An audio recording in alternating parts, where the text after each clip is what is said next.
Bismillahirrahmanirrahim. Assalamualaikum warahmatullahi wabarakatuh. Baik, untuk perkuliahan pada hari ini kita akan lanjutkan yang berhubungan dengan peta morfologi. Seperti beberapa waktu yang lalu saya juga pernah memberikan materi tentang peta morfologi, tetapi baru secara garis besar. Nah, pada hari ini saya akan berikan materi tentang peta morfologi ini secara mendetil, berikut beberapa contoh yang akan diberikan. Tetapi sebelumnya marilah kita sama-sama mengucapkan basmalah, Bismillahirrahmanirrahim. Ya. Dan sebelum dimulai perkuliahan, jangan lupa nanti kalian juga mengisi daftar hadir di e-kuliah. Baik, kita akan mulai untuk materi pada hari ini, yaitu peta morfologi. Nah, sebelum masuk ke peta morfologi sendiri, terlebih dahulu kita ingin melihat produk ini mempunyai dua aspek, yaitu yang pertama fungsi dari produk. Seperti kita ketahui, fungsi produk ini merupakan uraian yang menggambarkan perilaku sebuah produk yang diperlukan untuk memenuhi syarat-syarat teknis. Fungsi itu menggambarkan apa yang harus dilakukan oleh produk atau apa yang tersedia di dalam produk yang bersangkutan. Contohnya misalkan fungsi dari kursi. Fungsi dari kursi itu adalah sebagai tempat duduk, ya, sebagai tempat duduk. Sehingga kursi yang kita rancang atau kita buat itu harus sesuai dengan fungsinya sebagai tempat duduk. Nah, kalau misalkan kita berpikirnya atau proses perancangannya berpikir secara analitis, maka fungsi produk itu harus ada ke dalam bentuk fisiknya itu harus ada misalkan sandarannya, sebelum sandaran harus ada rangkanya, kemudian harus ada tempat duduknya, harus ada sandarannya, harus ada tangan-tangan kursi dan yang lainnya. Tetapi kalau orang seni menggambarkan bentuk fisik dari produk itu mungkin berbeda-beda tergantung apa yang dia visualisasikan. Mau bentuknya misalkan kotak, mau bentuknya persegi panjang, bulat, yang penting fungsi dari produk tersebut sesuai dengan apa yang dikehendaki, ya seperti itu. Jadi beda orang yang berpikir secara analitis dan orang yang berpikir secara seni itu beda. Jadi otak kiri dan otak kanan itu beda ketika menggambarkan bentuk fisik dari produk. Fungsinya memang sama tetapi gambarannya itu akan berbeda. Nah, itu yang berhubungan dengan fungsi produk. Kemudian yang kedua, bentuk fisik produk atau konsep dari produk itu menggambarkan bagaimana produk bisa melaksanakan fungsi tersebut. Dengan kata lain, bentuk bisa mengikuti fungsi. Ya. Seperti tadi kursi, ya. Saya katakan bahwa kursi itu fungsinya sebagai tempat duduk. Bentuknya mau seperti apapun itu dia bisa mengikuti fungsinya sebagai tempat duduk. Nah, bentuk fisik produk dapat diuraikan menjadi komponen-komponen. Tadi saya juga sudah kemukakan komponen dari kursi itu ada rangkanya, kemudian ada tempat duduknya, ada sandarannya, ada tangan-tangan kursi, dan mungkin yang lainnya kalau misalkan untuk tempat duduk di kelas itu ada tempat untuk menulisnya. Atau misalkan ditambahkan lagi komponennya, ada bagian untuk menyimpan tas, ya, di bawah itu menyimpan tas atau buku, atau mungkin tidak di bawah, disimpannya itu di samping, ya, di samping. Nah, itu tergantung dari bagaimana setiap orang atau setiap perancang menggambarkan bentuk fisik dari produk tersebut. Yang penting memang mengikuti fungsinya. Nah, selanjutnya masing-masing komponen itu dapat diuraikan lagi menjadi subkomponen atau elemen dan seterusnya hingga sampai pada subkomponen dengan fungsi tunggal. Artinya tidak dapat diuraikan kembali, ya. Jadi sudah tidak bisa diuraikan kembali. Contohnya tadi, kalau rangka besi ada komponen lain yang berhubungan dengan rangka besi. Mungkin untuk menyambung ke sandaran atau tangan-tangan kursi atau misalkan ke tempat duduknya itu ada subkomponen yang diperlukan, yaitu mur dan baut misalkan. Atau misalkan kalau kursinya terbuat dari kayu, ada pahat yang diperlukan juga di situ, pahat dari kayu, ya, yang langsung bisa dipasangkan ke dalam komponen-komponen dari produk yang bersangkutan. Baik, ya, itu jadi kita fokuskan dulu pada dua aspek yang perlu diperhatikan ketika kita merancang produk, yaitu aspek fungsi produk dan bentuk fisik dari produk. Nah, kenapa ini perlu pahami terlebih dahulu karena kaitannya nanti dengan peta morfologi yang akan kita buat pada saat menguraikan atau menerjemahkan apa yang diinginkan oleh konsumen ke dalam bahasa teknis ya, seperti itu. Nah, kita masuk dulu ke tadi kan kita sudah ada fungsi produk, kemudian yang berhubungan dengan bentuk fisik produk. Nah, kita masuk ke metode analisis fungsinya itu seperti apa. Titik awal dari metode ini adalah dengan terlebih dahulu memfokuskan diri pada apa yang ingin dicapai oleh desain baru. Jadi apa yang ingin dicapai, tujuannya itu untuk apa? Pada saat kita membuat desain dari suatu produk. Bukan bagaimana membuatnya, tetapi tujuannya dulu, apa yang ingin dicapai, baru bagaimana membuatnya. Nah, cara yang paling mudah untuk mengekspresikan hal ini adalah dengan cara menggambarkan produk baru sebagai sebuah kotak hitam yang mengubah input tertentu menjadi sebuah output yang diinginkan. Kotak hitam itu memiliki semua fungsi yang diperlukan untuk mengubah input menjadi output yang diinginkan. Nah, ini kalau kita lihat dari metode analisis fungsi ini berkaitan erat dengan ilmunya teknik industri ya. Jadi ada di dalam proses produksi itu kan ada input, proses dan output.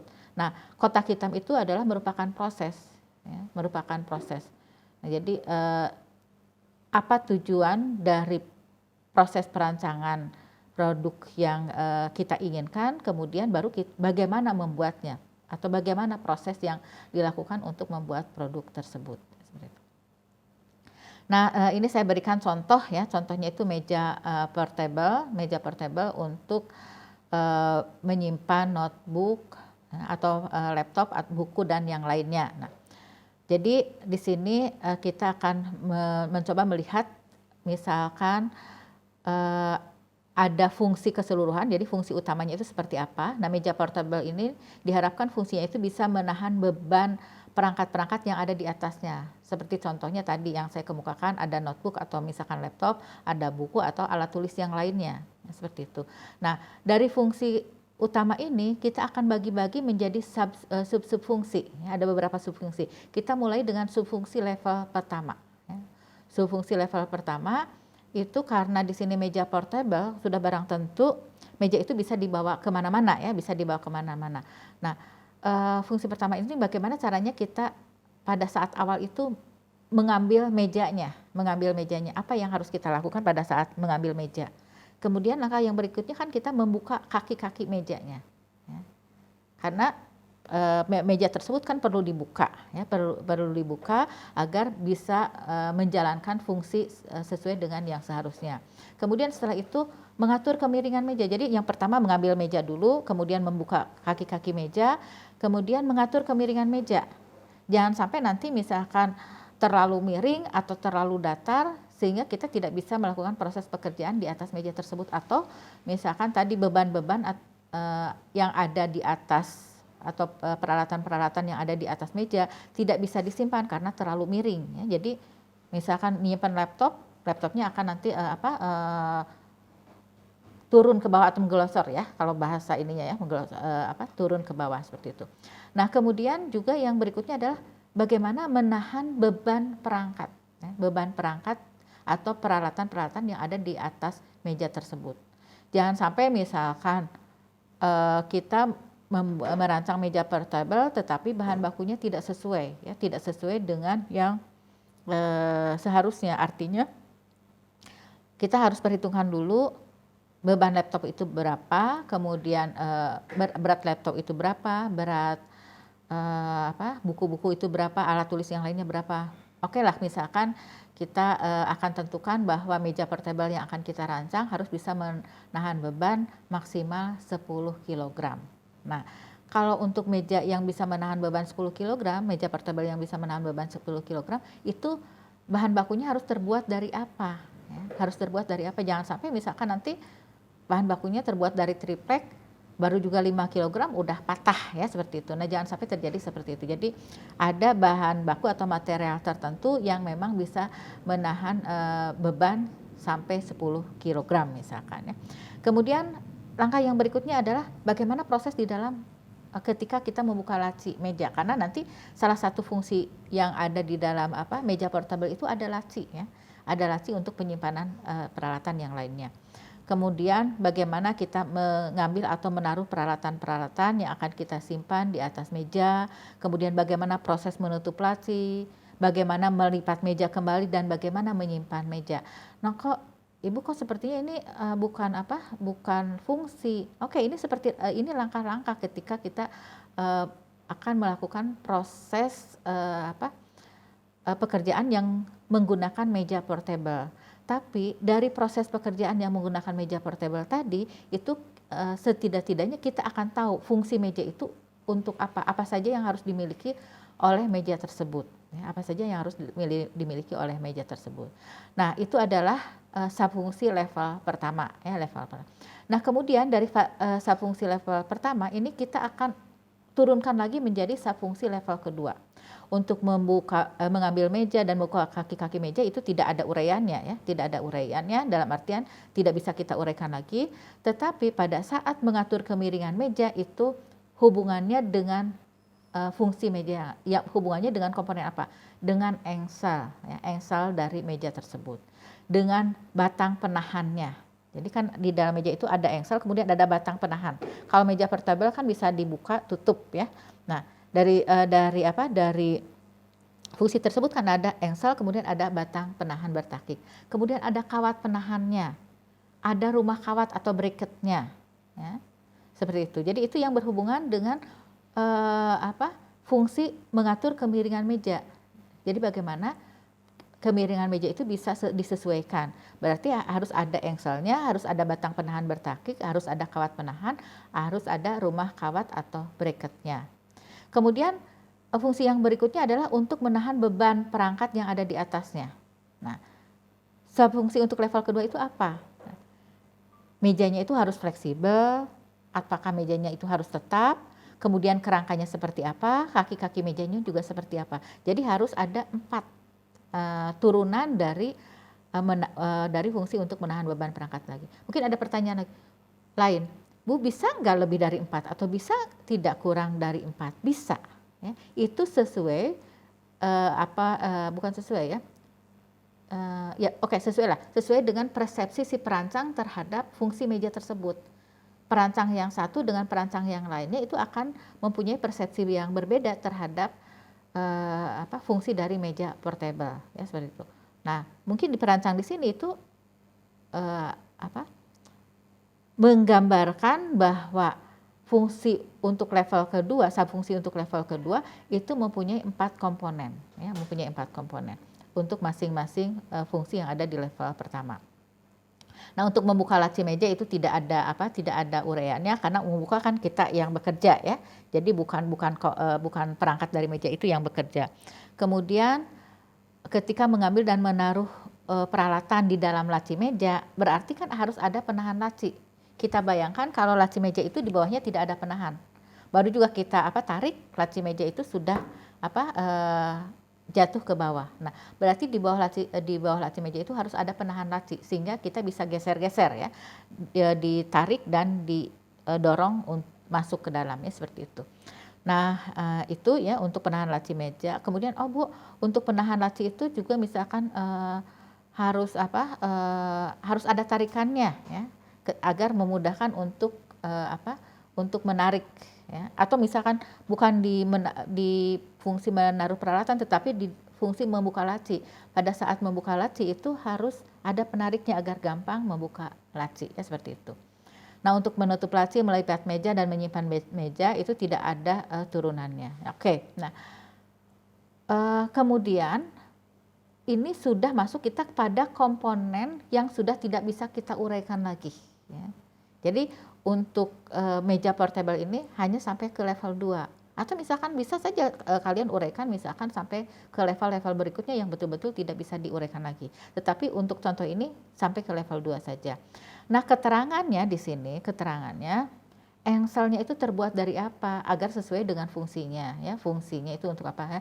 Engselnya di sini diinikan bahwa engselnya itu harus dari hang, ya, hang ukurannya 15 kali 30 mm, kemudian ada 4 lubang, kemudian ada snap fit hangnya untuk mengatur kemiringan meja, kemudian diameternya 3 mm, terbuat dari stainless steel, kemudian ada tempat kawat dan ada penahan berputar.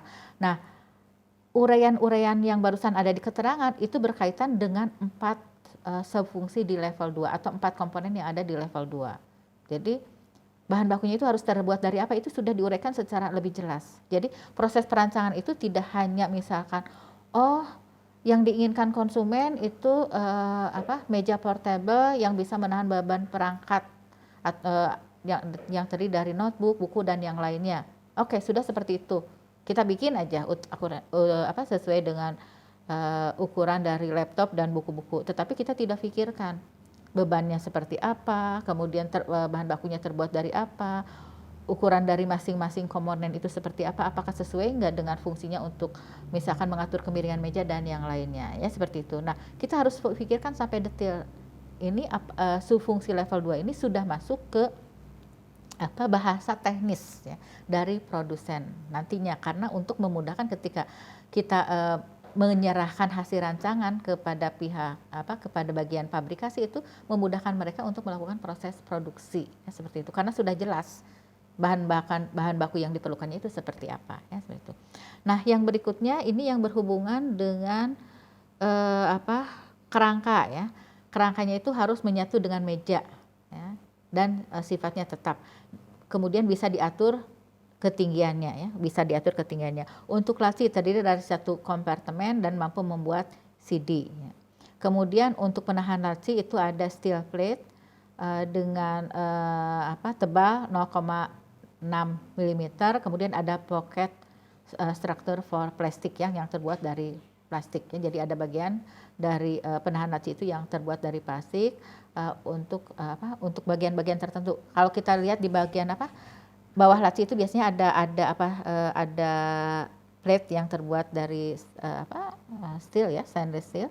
Kemudian ada pocket-pocket bagian-bagian tertentu yang kecil-kecil untuk penahan ya, untuk bisa mudah ditarik dan didorong, itu terbuat dari plastik biasanya. Nah, nanti kalian bisa lihat ya seperti apa sih sebetulnya nanti di tabel materinya sudah saya berikan di e-kuliah ya. Nanti kalian bisa download juga di situ selain dilihat di perkuliahan pada hari ini. Oke, kita lanjutkan ke materi yang berikutnya.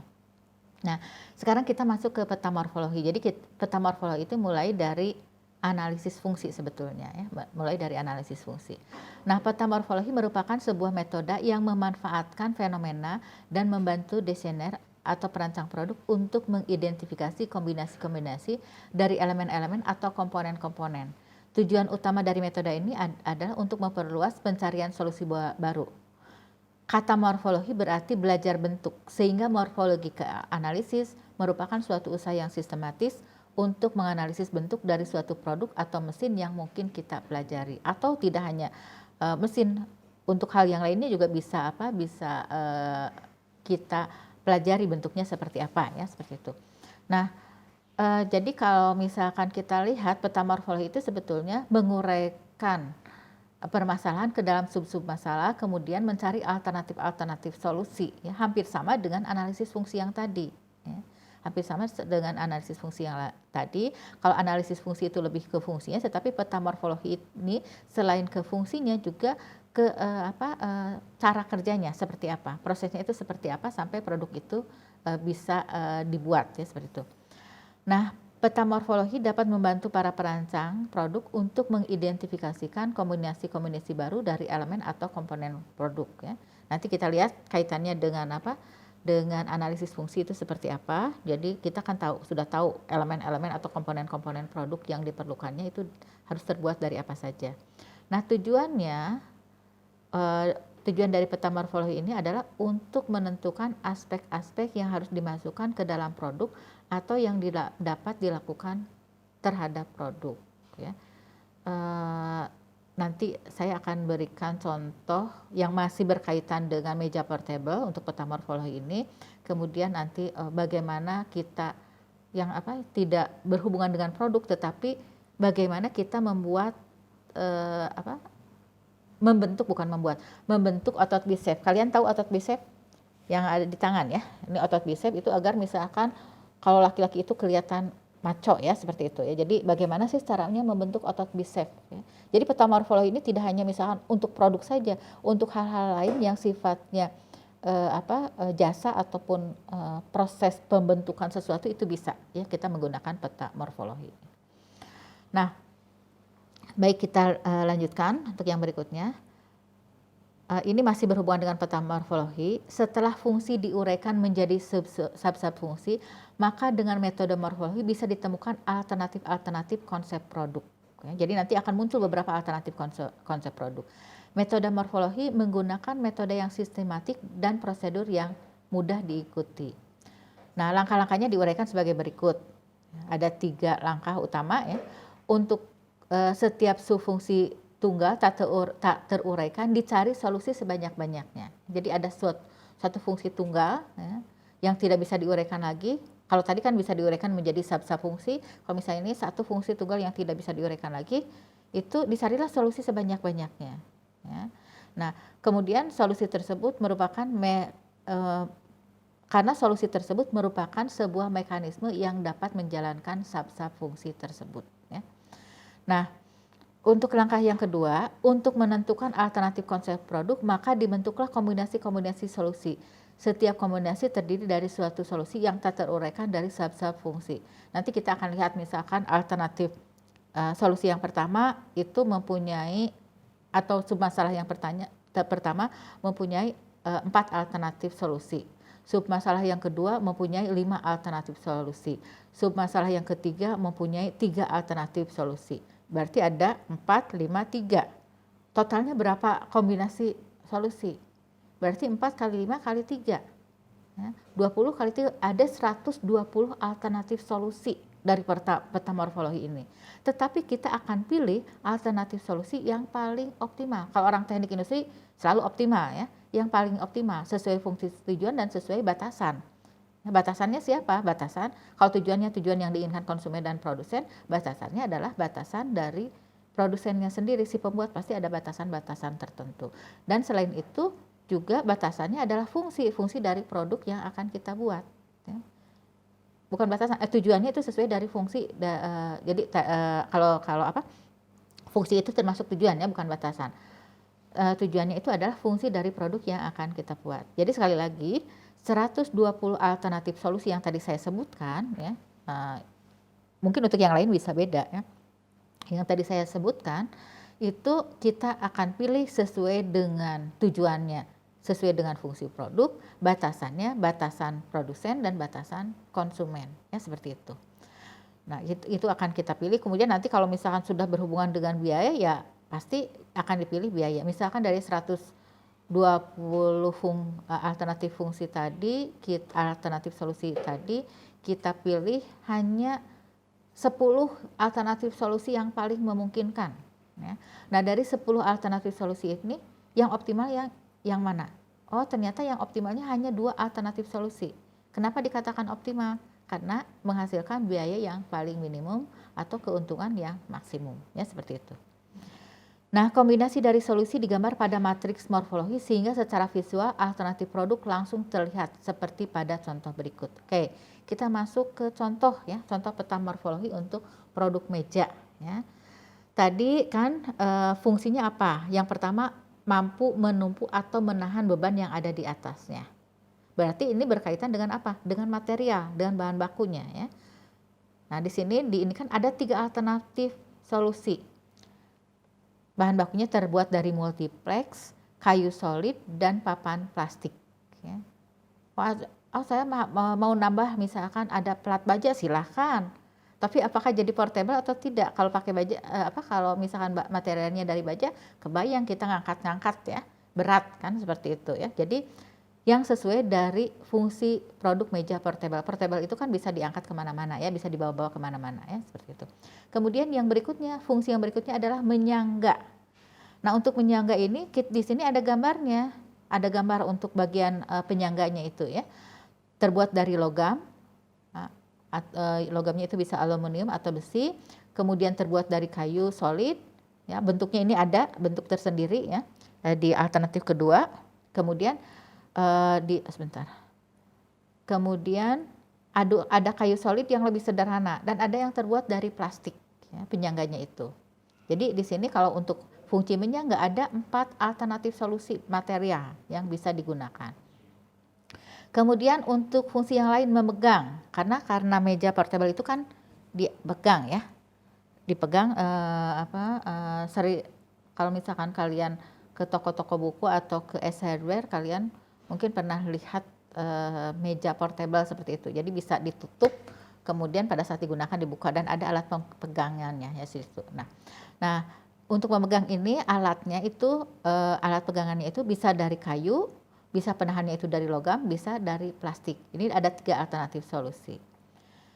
Kemudian untuk fungsi yang berikutnya memutar. Ya, memutar itu kan tadi karena bisa buka tutup. Ada engselnya lebar, ada engselnya sisinya saja. Ada engselnya itu snap fit hang ya. Di sini ada engsel yang bentuknya seperti ini, ada bulat-bulat ya, tidak seperti engsel biasa, namanya snap fit hang ya, seperti itu. Kemudian ada wadah, tadi karena ada laci, apakah wadahnya itu dari laci kayu atau misalkan wadahnya itu laci plastik seperti itu. Jadi di bawah meja nanti itu ada wadah dari laci kayu dan laci plastik. Nah kalau kita lihat di sini ada 5 fungsi untuk meja portable ya, 5 fungsi untuk meja portable ini sesuai dengan tadi di analisis fungsi yang pertama ya. Ada menumpu atau menahan, ada fungsi menyangga, memegang, memutar dan mewadahi ya. Nah untuk masing-masing fungsi pertama itu ada 3 alternatif solusi, fungsi kedua 4 alternatif solusi, fungsi ketiga 3 alternatif solusi, fungsi keempat 3 alternatif solusi, dan fungsi kelima 2 alternatif solusi. Total kombinasi alternatif solusi keseluruhan itu berapa sih ya? Nah kita lihat misalkan untuk fungsi yang pertama saya milihnya multiplex aja. Saya pilih multiplex saja. Kemudian untuk menyangganya saya pilih logam besi, misalkan di bawahnya logam besi. Kemudian untuk penahannya saya pilih dari penahan kayu. Ya. Untuk memutarnya saya pilih snap fit hang. Jadi 1, 1, 3. Kemudian untuk mewadahinya saya pilih laci dari plastik. Jadi 1, 1, 1, 3, 2 misalkan seperti itu, kombinasi yang pertama. Kombinasi yang berikutnya misalkan 1, 1, 1, 1 semua. Kombinasi yang berikutnya 1, 2, 1, 1, 1 dan seterusnya. Nah kalau kita totalkan ini ada berapa alternatif solusi totalnya? Ada 3 kali 4 kali 3 kali 3 kali 2. 3 kali 4 12 kali 3 36 kali 3 108 kali 2 berarti 216 alternatif solusi. Apakah semua alternatif solusi ini harus kita buat? Tidak ya, tidak. Kita pilih seperti yang tadi saya katakan, kita pilih yang betul-betul memenuhi syarat, yang betul-betul optimal sesuai dengan fungsi dari meja portable ini. Mungkin dari 216 fungsi ini kita hanya pilih 5 fungsi yang memenuhi syarat. Nanti 5 fungsi yang memenuhi syarat kita pilih 1 fungsi yang biayanya paling rendah misalkan dan memberikan keuntungan yang terbesar ya, seperti itu. Nanti kalau misalkan kalian sayang di sini tidak ada. Kalau misalkan offline biasanya saya menugaskan mahasiswa itu untuk membuat prototipenya bentuk fisiknya dalam skala tertentu. Tetapi karena online itu memang agak kesulitan sehingga hanya dalam bentuk konsep saja ya, konsep desain saja berupa gambar ya, seperti itu. Nah, tetapi kalau misalkan kita bisa praktek langsung dengan sampai ke bentuk fisiknya berupa prototipe itu lebih kelihatan hasilnya seperti apa ya. Oke, jadi sudah jelas ya, peta morfologi ini menghasilkan beberapa alternatif solusi dan kita akan pilih alternatif solusi yang paling optimal sesuai dengan tujuannya dan sesuai dengan fungsi produknya, kemudian sesuai dengan batasan-batasan dari konsumen dan produsen ya. Kita masuk ke berikutnya. Nah, ini yang berikutnya itu tabel yang berikutnya itu memperlihatkan tadi alternatif solusi yang optimalnya itu seperti apa ya. Kalau yang awal itu memperlihatkan total alternatif solusi, kalau yang tabel berikutnya memperlihatkan ini kan ada tanda ya, penarik garis dari masing-masing alternatif solusi ke alternatif solusi yang lainnya, itu adalah proses pemilihan alternatif solusi yang optimal. Ya. Oke, nanti kalau misalkan kalian ada pertanyaan bisa nanti setelah selesai perkuliahan ini kalian bisa tanyakan langsung, ya. Atau lewat forum juga bisa. Oke, nah contoh lain itu adalah mengencangkan otot biceps. Jadi kalau tadi produknya nyata, kalau sekarang ini kita membentuk yang ada di bagian tubuh kita, mengencangkan otot biceps. Otot biceps ini ada pada bagian tangan ya, bagian tangan. Kalau laki-laki kan kalau misalkan otot bicepsnya kelihatan besar, kemudian juga kekar ya, itu akan percaya diri. Beda kalau perempuan. Kalau perempuan itu rasanya wah, jadi kayak laki-laki ya seperti itu. Kecuali kalau atlet itu terbentuk dengan sendirinya karena dengan latihan-latihan ya seperti itu. Nah, di sini untuk mengencangkan otot biceps ini tadi masalah yang muncul itu bagaimana sih mekanisme untuk mengencangkan otot biceps ya. Kemudian material yang dibutuhkan untuk mengencangkan otot biceps itu apa saja, bagaimana posisi tubuhnya dan yang lainnya ya. Kita lihat di sini peta morfologinya. Mekanismenya misalkan. Mekanisme untuk mengencangkan otot biceps itu misalkan bisa dengan push up ya. Bisa dengan sit up. Kalau sit up itu lebih ke perut ya kalau nggak salah ya, otot perut. Tapi biasanya untuk otot biceps itu push up. Atau misalkan menarik beban. Bebannya bisa disimpan di atas ya, di atas. Kemudian kita tarik ya. Kita tarik pakai tangan. Jadi ada seperti apa sih? Kalau itu apa sih ya namanya? Jadi yang bisa ditarik-tarik ya. Kayak kalau nimba lah. Kalau yang mungkin zaman sekarang itu sudah jarang yang punya sumur ya. Kalau ada sumur kita nimba air dari sumur itu pakai kerekan ditarik. Nah itu seperti mengencangkan otot biceps. Jadi ada kerekan seperti itu. Kemudian atau misalkan bebannya itu disimpan di bagian atas dinding. Kemudian kita tarik juga ke bawah. Atau misalkan kita sambil terlentang kalau di tempat senam kebugaran ya biasanya kita bisa tarik juga ya dari oleh tangan kita sambil terlentang kemudian kita tarik atau misalkan disimpan di bagian depan kita tarik seperti itu ya. Nah itu mekanismenya untuk mengencangkan otot biceps. Kemudian yang berikutnya adalah materialnya ya. Materialnya untuk mengencangkan otot biceps itu terbuat dari apa ya materialnya. Ya, materialnya misalkan apakah terbuat dari baja, karet, plastik atau yang lainnya ya untuk mengencangkan. Nah, kemudian posisi tubuhnya apakah berdiri, jongkok, terlentang dan telungkup. Nah, ini pasti disesuaikan posisi tubuh itu dengan di mana alat itu diletakkan ya, di mana alat itu diletakkan. Jadi pasti akan disesuaikan dengan di mana alat itu diletakkan ya seperti itu. Nah oke. Jadi kalau misalkan kita mau melakukan proses untuk mengencangkan otot biceps itu dengan alat yang kita tariknya berada pada bagian atas kita ya, pada bagian atas ya seperti itu dengan cara dengan cara berbaring, maka posisi tubuhnya kita harus terlentang, tangan di samping kiri kanan, kemudian kita tarik bebannya seperti itu ya. Kemudian apakah bebannya itu terbuat dari karet atau plastik atau baja ya. Saya pengen dari karet, tapi kapan bisa kencangnya? Mungkin baja misalkan baja atau besi yang dengan berat tertentu itu bisa lebih cepat ketika kita akan mengencangkan otot biceps ya seperti itu. Atau ada misalkan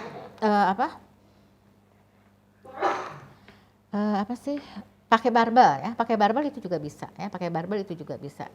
Barbel itu mulai dari 1 kilo, 2 kilo sampai 3 kilo misalkan. Nah, seperti itu bisa ya seperti itu. Nah, Bu, apakah cukup hanya 3 ini saja? Misalkan mekanismenya, material, posisi tubuh. Kalau saya tambahkan pola makan. pola makan juga percuma ingin otot bisepsnya kencang tetapi pola makannya nggak beraturan. Pola makan harus teratur. Ya. Kenapa saya bisa bicara seperti ini? Karena ya jadi ada karena saya sering berhubungan dengan atlet ya, jadi tahu ya seperti itu. Jadi kalau misalkan pola makannya nggak betul, untuk proses pengencangan otot bisepsnya itu juga akan sulit terbentuk. Nah, jadi saya pernah tahu atlet polo air itu sehari itu harus makan berapa buah telur. Ya, sekali makan itu telur yang dimakan itu harus banyak. Kemudian juga ikan, ayam atau itu di luar dari orang biasa yang bukan atlet ya seperti itu. Karena apa? Karena energi yang mereka butuhkan untuk proses latihan itu juga cukup berat ya seperti itu. Nah, cukup besar karena proses latihannya cukup berat ya seperti itu. Jadi saya bisa saja tambahkan di sini untuk mengencangkan otot biceps itu pola makannya juga harus baik ya seperti itu, harus teratur ya. Oke. Nah, itu jadi kita sudah bisa melihat ada 2 contoh. Yang pertama itu ada bentuk fisiknya, ya, kita merancang produk. Yang kedua itu yang berkaitan dengan pembentukan yang memang berhubungan dengan manusianya sendiri, ya, seperti itu. Nah, itu ada beberapa alternatif solusi. Atau bisa saja misalkan peta morfologi ini untuk menguraikan permasalahan-permasalahan yang berhubungan dengan jasa, bisa, ya, seperti itu. Jadi tidak hanya berhubungan dengan hal yang sesuatu yang ada wujudnya. Untuk yang berhubungan dengan jasa juga bisa, ya, seperti itu. Oke, ini ada contoh lainnya ya. Nanti kalian nanti bisa lihat di YouTube ya. Di YouTube.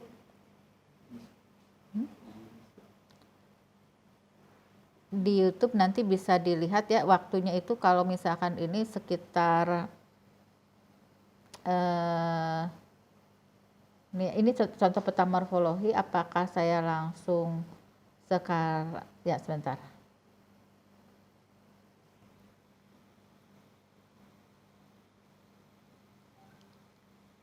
Bentar ya. Karena kalau di YouTube ini sekitar waktunya kalau nggak salah sekitar 10 menitan. 10 sampai 20 menit. Sebentar.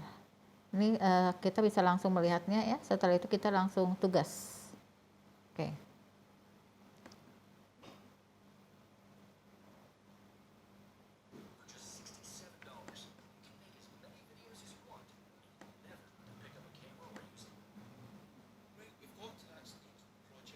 Mungkin suaranya tidak kedengaran ya. Oke. Nanti di dalam peta morfologi ini nanti kalian bisa melihat ya. Bisa melihat video pertama yang berhubungan dengan contoh bagaimana kita membuat secara detail analisis morfologi. Seperti tadi ya, sama seperti yang tadi saya contohkan, tetapi ini lebih detail ya, lebih detail. Ini kalian bisa lihat waktunya itu sekitar 12 menit ya, 12 menit. Nah, kalau kalian sudah melihat dari video yang berhubungan dengan morphological analysis atau yang berhubungan dengan peta morfologi ini secara detail ya. Ini ada pembuatan satu produk ya, kemudian ada beberapa alternatif solusi yang harus dipenuhi untuk memenuhi fungsi dari produk yang bersangkutan ya. Untuk memenuhi fungsi dari produk yang bersangkutan. Jadi kalau kita lihat ini ada sekitar lebih dari ini ya, 16 kali 4, sekitar 300-an ya, atau 266 ya, saya lupa ya, nanti kalian bisa hitung sendiri ya, untuk alternatif solusi dari produk yang dicontohkan di dalam video ini ya, yang dicontohkan di dalam video ini. Kemudian nanti bisa kelihatan alternatif solusi mana yang terpilih ya. Nah, itu yang nanti kalian bisa lihat langsung ya sendiri videonya, dan saya sudah sertakan juga link dari YouTube yang harus kalian lihat ya, kalian lihat. Nah, kalian coba pahami apa yang sudah kalian lihat dari video tersebut, ya, difahami, kemudian diberi kesimpulan, ya, beri kesimpulan seperti apa. Nah, ada tugas yang harus kalian kerjakan. Ini sampai selesai perkuliahan, nanti waktunya akan saya tentukan sampai jam berapanya, ya. Tetapi tugasnya itu ada dua. Yang pertama, kalian meresum apa yang sudah kalian lihat di video yang saya berikan, ya. Jadi linknya bisa kalian klik langsung, ya, dari materi yang saya sudah submit nanti di yang sudah saya submit di e-kuliah. Kemudian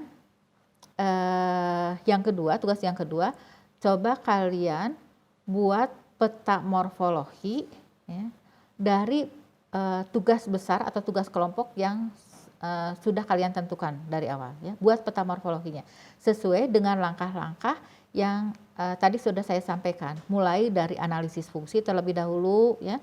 Kemudian dari analisis fungsi kalian langsung masuk ke peta morfologi, sehingga bisa kelihatan secara detail, ya. Kalau pada saat tugas awal itu pas sebelum UTS, peta morfologinya masih secara garis besar, belum masuk ke analisis fungsi, ya. Jadi kalau sekarang kalian bikin analisis fungsinya seperti yang tadi dicontohkan, kemudian dari analisis fungsi tadi kan akan ketahuan fungsi-fungsi utamanya apa saja, kemudian buatlah peta morfologinya untuk produk yang akan kalian buat berdasarkan tugas besar yang sudah ditetapkan, ya.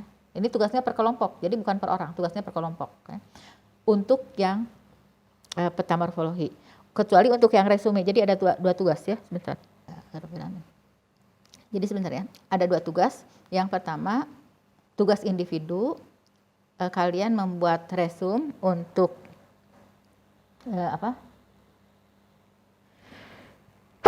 Alhamdulillah.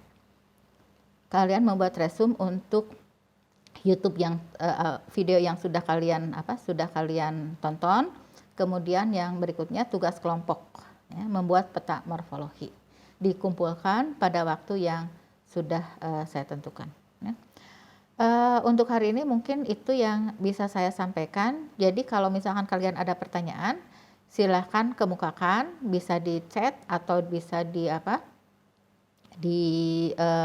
forum, ya, di forum yang ada di e-kuliah. Nanti kita diskusikan sampai berakhir perkuliahan ini. Untuk hari ini saya cukupkan sampai sekian dengan mengucapkan hamdalah, alhamdulillahirabbil alamin. Perkuliahan hari ini selesai, ya. Assalamualaikum warahmatullahi wabarakatuh.